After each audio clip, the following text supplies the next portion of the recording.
Alright, excellent. Thank you very much. Hello everybody, yes, it's your good friend Pozzible here. And I'm here to, with a early lesson for you today. Be careful what you wish for, because you just might get it and it's not what you expect it to be. You see, when I was a young lad back in the 80s, I remember one of my first science fiction books ever that I read was Ray Bradbury's The Sound of Thunder. And they decided to take that story and completely butcher it in this movie format here. And I don't really blame the actors in this case. Edward Burns, Ben Kingsley, and even Catherine McCormick and the rest really gave their all and really gave it good performances. In the beginning, I really liked the movie.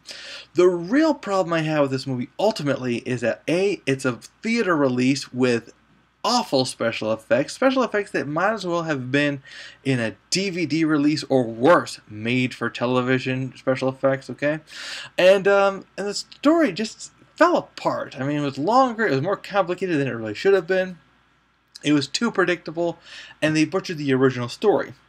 Now, they kept a majority of it the same. Basically, you have a company that specializes in time travel and lets you go back in time to hunt a dinosaur. Okay, using some sort of technology, not only are they able to predict when a certain Allosaurus gets trapped in the mud and everything, and gets killed by a volcano, so they're able to kill it without anyone knowing they actually did it.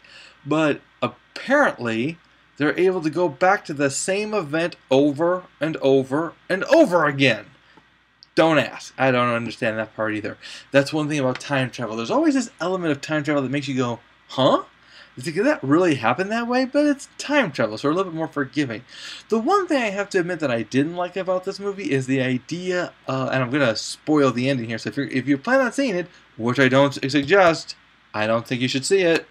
When it comes to seeing this movie, though, at the end of it, one of the biggest problems was, just like in the original story, and if you haven't read the story yet, get ready, spoiler alert, it's all about this guy who steps off the path and steps on a butterfly. Now, the one thing I don't like about it is the fact that in the movie, he steps off the path and he lands on a butterfly. Butterflies fly, and the path is on the ground, but that's a moot point. The point is, the butterfly is in the path of an erupting volcano. So how on earth did the butterfly survive the volcano and make us who we are? I mean, this butterfly was so important. It's the reason why we're human and stuff.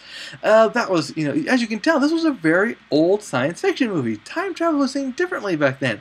Star Trek The Next Generation hadn't come out yet. So you get the idea of what I'm talking about here. But, story too long, story boring, acting a little, convoluted and everything, kind of, confusing. That's why you gotta give this movie a pass, okay? Because we get it. They went back in time. They stepped on a butterfly. Now, slowly but surely, the entire world is changing to what it would have been had we not stepped on that butterfly. A little bit too far-fetched, but that's not what bothers me. It's the special effects that bother me. It's the scenery. It's their attempt to make it a future-looking metropolis. Pretty crappy, I gotta admit. So guys, I hope to see you at the theaters, and whatever you do, don't watch Sound of Thunder. Trust me.